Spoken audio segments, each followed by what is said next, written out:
सेवादारों को लखनऊ का नमन करूंगा। लखनऊ की संगत के लिए इससे पूर्व शिव अंकल ने भी हम लोगों को अप्रिशिएट किया, हम लोगों की तारीफ की। ये गुरु जी का ही आशीर्वाद है कि लखनऊ की संगत को बाहर की संगत आकर नवाजती है और आशीर्वाद देती है, हम लोग की सराहना करती है। अब कुछ क्वेरी है जो मैं आंटी से, क्योंकि आंटी की जब तक वार्तालाप चला तो उसमें मैंने कोई भी प्रश्न नहीं उठाया, लेकिन ये मेरे मन की क्वेरी है। मैं चाहूंगा गुरुजी आंटी के माध्यम से ही वो मुझे करवाएं। आंटी जी, जैसे हमारे लखनऊ में सत्संग होता है तो सत्संग में हमारे जो बड़ी संगत है, पुरानी संगत है, हम लोग ये सेवादार की एक पूरा परिवार बना हुआ है। उसमें हम लोग कुछ तरीके, जैसे अभी आज संगत में जैसे जल का आपने कहा पहला, जैसे जल हम लोग पहले डिस्ट्रीब्यूट करने लग जाते हैं, गुरु जी के लिए पहले जल निकाला जाता है। उसके लिए क्योंकि संगत जो है बहुत ह्यूज उसमें स्ट्रेंथ में आती है, तो किसी को भी जल ना छूट जाए, इसीलिए द्वार पर ही हम लोग जल लगवा देते हैं। गुरु जी को पहले अर्पण करते हैं प्रसाद के भोग में, और गुरु जी के भोग लगने के बाद ही द्वार से ही संगत आती जाती है, उसको देते जाते हैं। सेकेंड जो साथ बात चलिए अंकल कहते कभी कभी मेरे भी टेस्ट होते हैं, गुरुजी कहते हैं मेरे भी टेस्ट हैं। हम भी क्या करते हैं, हम ये वाला कंसेप्ट तब करते हैं जब हमारा कहीं बैंक्वेट में या गार्डन में 1000-2000 की संगत होती है, तो हम ये वाला कंसेप्ट वहाँ पे करते हैं, क्योंकि उस समय इतनी संगत होती है कि हम सेवादारों को नहीं कर पाते। लेकिन अंकल जब घर में सत्संग होता है, चाहे वो 100 चाहे 250, यहाँ पे ऐसा हमने गुरुजी ने अपने बड़े मंदिर में भी या कहीं भी बड़े मंदिर से हम सेवा सीखते हैं, जहाँ भी हम जाते हैं, सबसे पहले हमें ये बताया गया कि जब हमारे घर में कोई भी आता है पहले हम उसको बिठाते हैं। अब कई लोग मैंने देखा है गुरुजी के हाथ से पहले जल रख देते हैं, ठीक है। अब बंदा घर में घुसा नहीं है तो उन्हें पहले टेबल पे जल रख दिया, पहले आओ विराजो वेलकम करो सोफे बिठाओ, फिर जल की ट्रे लेके आते हैं ना, कंसेप्ट ये चल रहा है। तो जब बड़े बड़े सत्संग होते हैं उसमें हम क्या करते हैं, गुरुजी का जल जैसे आपने बोला निकाल देते हैं और संगत को नीचे से देते हैं। लेकिन जब आपके घरों में सत्संग होता है तो वो सत्संग की मर्यादा जो गुरुजी ने गुड़गांव में चलाई थी 26 जनवरी को पहली बार, जिसमें सारे ब्रिगेडियर अंकल, नारायण अंकल, सब लोग जो उस टाइम पे थे जब गुरुजी आते थे, तब भी सबसे पहले जल गुरुजी के हाथ में दिया जाता था, उसके बाद संगत को दिया जाता था। वहाँ पे 2-3 हजार लोग आते हैं, परमान नहीं देते। जय गुरु। चलिए, मेरी एक क्वेरी हुई, अब दूसरी क्वेरी पे मैं आ रहा हूँ गुरु जी की। अब एक एक क्वेरी, जैसे गुरु जी के जो आपने प्रोटोकॉल्स बता दिए, जब ह्यूज अमाउंट संगत हो तो then we can use this formula, otherwise just हम लोगों को पहले गुरु जी को जल प्रसाद अर्पण करना, उसके बाद सेकेंड। अभी आपने जैसे गुरु जी का कोई संगत हम लोगों के यहाँ आती है, हम लोग गुरु जी के अगर चरण लग गए हैं, जूतियां गुरु जी के जोड़ियां लग गई हैं, तो हम लोग गुरु जी का मत्था टिकवाकर संगत को सिटिंग करवाना शुरू करवा देते हैं। मुझे लगता है ये भी फॉर्मूला ह्यूज संगत के लिए है, जैसे जल के लिए, क्योंकि उस समय अगर बाद में सबको संगत को हम लोग मत्था टिकाना शुरू करेंगे तो मुझे लगता है 2 घंटे हम लोग मत्था ही टिकाने लग जाएंगे। तो ये कॉन्सेप्ट मैं समझ के इसके लिए भी अब मैं इसके लिए आपको बताती हूँ कि अभी हमने महाशिवरात्रि का सत्संग किया था, पार्क में किया था, बहुत बड़े स्केल पे बारात निकाली थी, बहुत संगत थी, 1000 के तकरीब संगत थी। कई बार रिवाड़ी में हुआ 1000 2-2000 संगत होती है। आपके 10,000 संगत भी क्यों ना आ जाए, जब हम वेलकम, अगर हमने जुत्ती लगा दी, अगर हमने चरण लगा दिया, मैं मानती हूँ गुरुजी आ गए। लेकिन फिर जब गुरुजी आ गए तो फिर हम खड़े होके सारे आपस में वेलकम बैक क्यों करते हैं, फिर तो हम सीधे जोत जगाएं और सबको पहले ही बिठा दें। जब वो आता है, हमारा बुजुर्ग, हमारे दादा, हमारी सास आती है, हम तो पहले उनके चरण छूते हैं, फिर हम बैठते हैं। लेकिन जब तक वो नहीं बैठ जाते ना, तब तक हम खड़े रहते हैं वेलकम बैंड के जरिए। अब अगर आप संगत को पहले मत्था टिका के बिठा दोगे, पर वेलकम बैंड में तो आपको खड़ा करना ही पड़ेगा। जब हम वेलकम बैंड में खड़ा करते हैं तो गुरु जी को सबसे पहले तिलक किया जाता है। सबसे पहले गुरु जी को चरणों पे, उनके माथे पे तिलक होता है, उसके बाद संगत वो मत्था टेकती है। तिलक करे बिना ही आप मत्था अगर टेक रहे हो तो आपको एक, हमने जो मर्यादा गुरुजी ने बनाई है ना, हम उसको चेंज नहीं कर सकते अपने अकॉर्डिंगली। क्योंकि चलता आ रहा है। 10,000 भी अक्कल संगत होती है ना, तो आपने देखा होगा बड़े मंदिर में भी अभी गुरुजी के लास्ट बर्थडे पे 10 लाख संगत थी। मेरी बेटी और मैं वहां पे खो गए थे, मैंने सत्संग भी डाला है। एक एक बंदे को सेवादारों ने तरीके से सत्संग में सबको मत्थे टिकवाए हैं। ये नहीं कहा कि जाओ बाहर जाके बैठ जाओ, 10 लाख संगत है, अंदर कोई मत्था नहीं टेकेगा, क्योंकि वो आपको मैनेज करना है, कैसे करना है, वो मैनेजमेंट का काम है। जय गुरु जी। अब ये तीसरा क्वेरी है आप ही के लिए, आप ही के क्वेश्चन से ही है तीसरा रिलेटेड।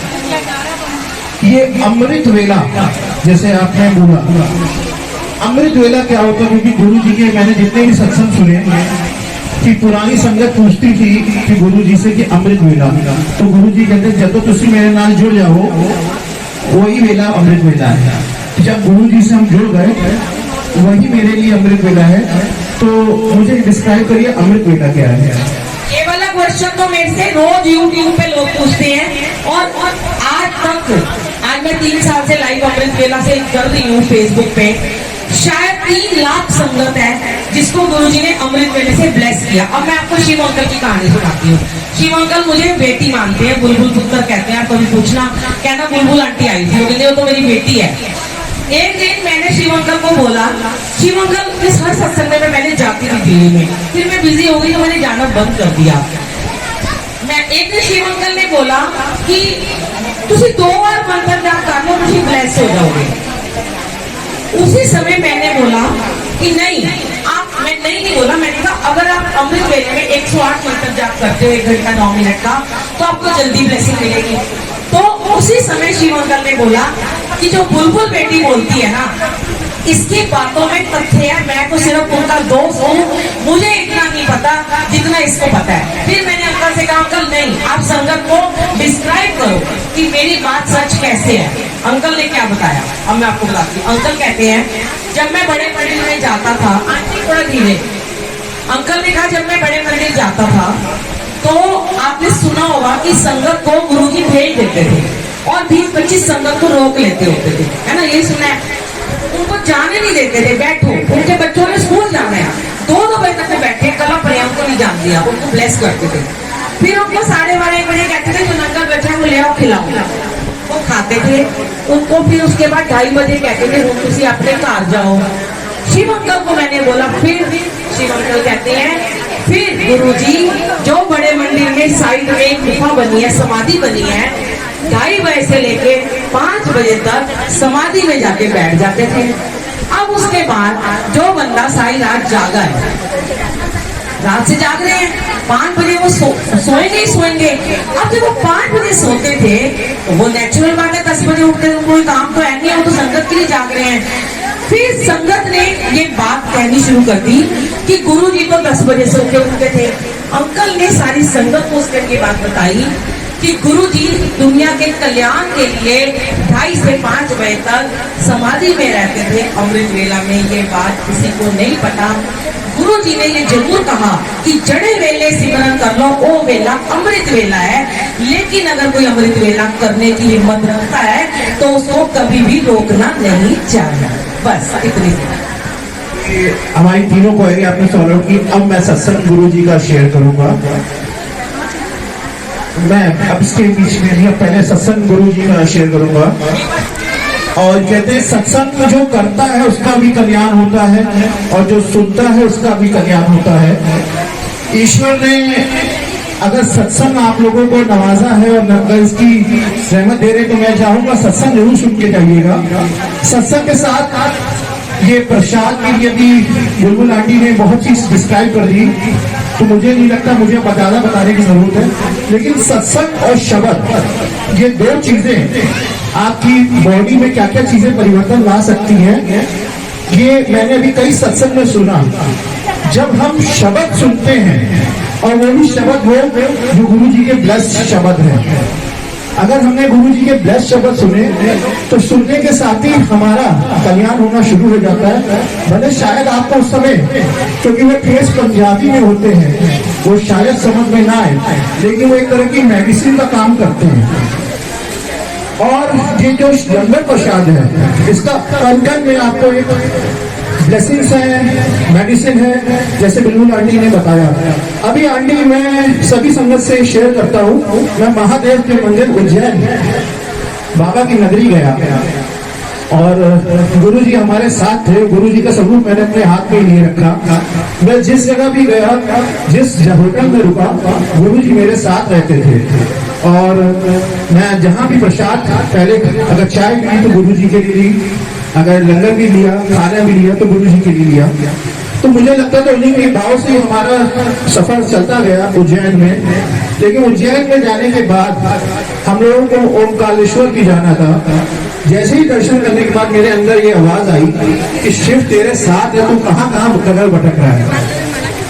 मैं खुद शिव तेरे साथ हूँ, तू कहाँ जा रहा है। और ये जाके मुझे उज्जैन में प्रमाण मिल गया। जब मुझे उज्जैन में दर्शन नहीं करने दिए जा रहे थे और दर्शन करने के लिए भी ये दुर्लभ एक कहानी रही कि शिवलिंग के ऊपर जल चढ़ाने के लिए भी हम लोगों को कुछ पैसे देने पड़े।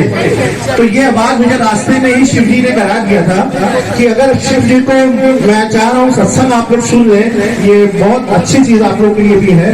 मैं जान रहा हूँ समय का ज्यादा समय हो गया है,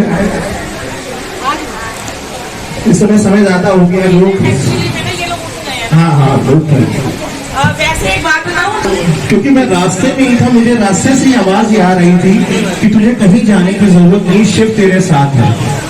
और जब मैं उज्जैन गया तो मुझे समझ में आ गया कि शिव वाकई में हम लोगों के साथ होते हैं। वो हम लोगों को पल पल ये चीज बताना चाह रहे होते हैं, लेकिन हम लोगों को सिर्फ संकेत समझने की जरूरत है, उनके इशारे समझने की जरूरत है कि वो हमसे कहना क्या चाह रहे हैं। मुझे लगता है इस समय संगत बहुत शीघ्र में है।